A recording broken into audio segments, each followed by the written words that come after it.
Legal notice بھیجا ہے، اور لیگل نوٹس کی جو عبارت ہے وہ بڑی مزیدار ہے کہ میرے اثاثوں کے حقائق آپ کے علم میں تھے اور آپ نے یہ ان کا انکشاف کر کے میری عزت کے اوپر یا مجھے بے عزت کرنے کی کوشش کی۔ ہم اردو کے محاورے کے مطابق یہ تو نہیں کہہ سکتے کہ میری عزت کے اوپر ہاتھ ڈالا ہے، وہ پھر بات کہیں اور نکل جاتی ہے، لیکن آپ نے مجھے بے عزت کرنے کی کوشش کی۔ اب فرح گوگی کو یا ان کے وکلاء کو یا ان کے مشیروں کو کوئی سمجھائے کہ اگر کوئی یہ کہہ دے کہ یہ جو باہر گاڑی کھڑی ہے میری، یہ میری گاڑی ہے، ٹھیک ہے، تو اس میں میری بےزتی کا پہلو کہاں سے نکل آتا؟ مثلا یہ جو گھر ہے جس میں میں رہ رہا ہوں، یہ آپ کا گھر ہے؟ ہاں جی میرا گھر ہے، اس میں بےزتی کا کیا مقام ہے؟ ہاں انہوں نے یہ ضرور کہا کہ آپ کے اثاثوں کے اندر 550 گنا اضافہ ہوا ہے ان 3 سالوں کے اندر، جس کی کوئی لیگل لاجیکل جسٹیفیکیشن آپ نے کہیں فراہم نہیں کی۔ آپ فراہم کرتے، آپ بھی کوئی سلائی مشینیں چلانے کی بات کرتے، ٹھیک ہے، سلائی مشینہ نہیں، چلو مشینہ چلان دی گال کر دیں، ٹھیک ہے، تو آپ بھی کوئی کہیں کہ میری مشینیں چلتی تھیں، اس کی وجہ سے مجھے یہ انکم تھی، یہ دیکھیں میں نے اس کے اوپر اتنا ٹیکس دیا ہے، اور اگر ٹیکس نہیں دیا آپ نے تو آپ کہہ دیں کہ میری مشینیں بیرون ملک چلتی تھیں تو وہاں سے مجھے انکم آتی تھی، تو اس کے نتیجے میں وہ کوئی لاجک، کوئی جسٹیفیکیشن ہوگی نا۔ بھئی آپ کے ہاتھ میں جو انگوٹھی ہے، کوئی شخص یہ کہے یہ انگوٹھی آپ کی ہے، تو اس میں بےزتی کی کون سی بات ہوگی؟ ٹھیک ہے نا، یہی کہا گیا نا کہ یہ اثاثے آپ کے ہیں اور آپ نے ان اوے تسلیم کیا کہ آپ کے ہیں، بس اس کی لاجک نہیں نکل رہی کہ اتنی تیزی سے اس میں اضافہ کیسے ہو گیا۔ تو یہ ہے، بہرحال انہوں نے نوٹس دیا ہے، اور یقیناً ان اداروں کو ہم نے تو نہ اس کے اوپر ولاگ کیا اور اب بھی ہمیں نہ اس نوٹس کے اوپر ولاگ کر رہے ہیں، لیکن ہم گزرتے ایسے کر کے اپنا آنکھ کر کے نا اس طرح کر کے تو ویکھ رہے ہیں، تو نالے چسکے لے رہے ہیں۔ یاد ہے نا چسکا کیویں لئی دا ہے؟ وڈا مگ ہے چائے دا، تے جناب گھر دی بنی ہوئی چپس تازہ آلوਆਂ دی، آلو آن والے نے اج کل مارکیٹ چ بڑا مزہ آ رہا ہے، بڑا مزہ آ رہا ہے۔ میں نے آپ کو دیکھیے کتنی دیر پہلے کہا تھا کہ اب آپ نے ریلیکس کرنا ہے اور بیٹھ کے نا ایسے کر کے چونکڑا مار کے موڑے دے اتے تے ایک چسکی ہے مگ سے اور ایک آلو کا وہ فنگر پکڑ کے مزہ آ رہا ہے، بہت مزہ آ رہا ہے، بہت مزہ آ رہا ہے پاپا جی، بہت مزہ آ رہا ہے۔ تو دیکھنا ہے آپ نے تماشا یہ جو لگا ہوا ہے۔ بہرحال جی یہ اپنا جو ہے یہ ایک امپورٹنٹ بات ہے، انہوں نے معافی مانگنے کا مطالبہ بھی کیا ہے اور اس طرح کی خبروں کو ہٹانے کا مطالبہ بھی کیا ہے، تو اگر وہ نہیں ہٹایا جاتا تو اس کے خلاف مقدمہ کریں گے، جس کے لیے ان کو پاکستان آنا پڑے گا۔ اچھا گوگی نے ایسا کیوں کیا ہے یا فرح بی بی نے ایسا کیوں کیا ہے؟ وہ انہوں نے اس لیے کیا ہے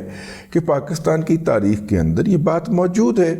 کہ جب فیکٹ فوکس نامی ویب سائٹ کے اوپر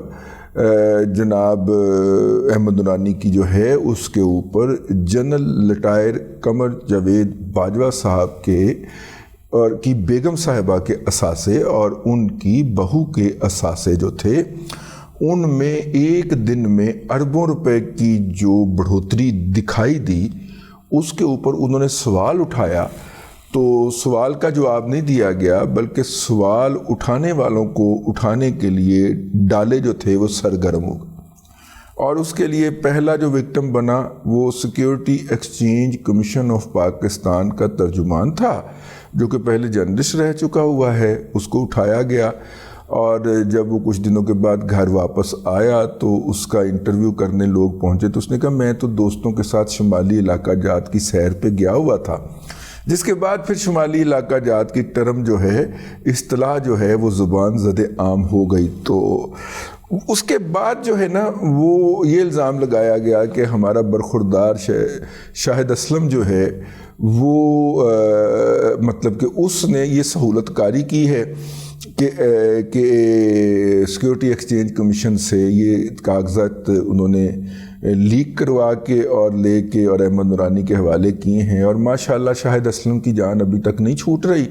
ان کے خلاف جو ہے وہ چلان بھی سبمٹ ہو گیا عدالت میں قومی راز منکشف کرنے کے۔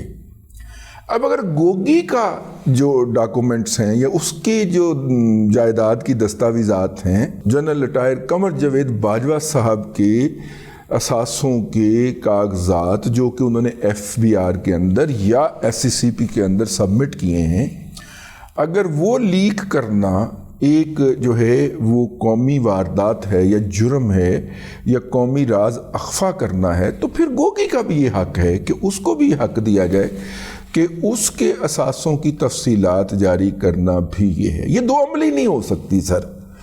جو جنرل قمر جاوید باجوہ کو حق حاصل ہے وہی فرح گوگی کو حاصل ہے، بلکہ فرح گوگی کو تو زیادہ حق حاصل ہے۔ جو خدمات فرح گوگی جو ہے وہ کرتی ہے اس قوم کی یا کرتی رہی ہیں ماضی کے اندر، اور ان خدمات سے مستفید ہونے والوں کی ایک بہت بڑی تعداد شرفا کی اس شہر کے اندر موجود ہے، وہ خدمات تو قمر جاوید باجوہ نے کبھی فراہم نہیں کی ہیں۔ قمر جاوید باجوہ نے تو قوم کو تھوک ہی لگایا ہے جب بھی لگایا ہے، بھلے وہ ریٹائرمنٹ سے پہلے کا ہو بھلے وہ ریٹائرمنٹ سے بعد کا ہو، تو قمر جاوید باجوہ صاحب نے تو تھوک ہی لگایا ہے۔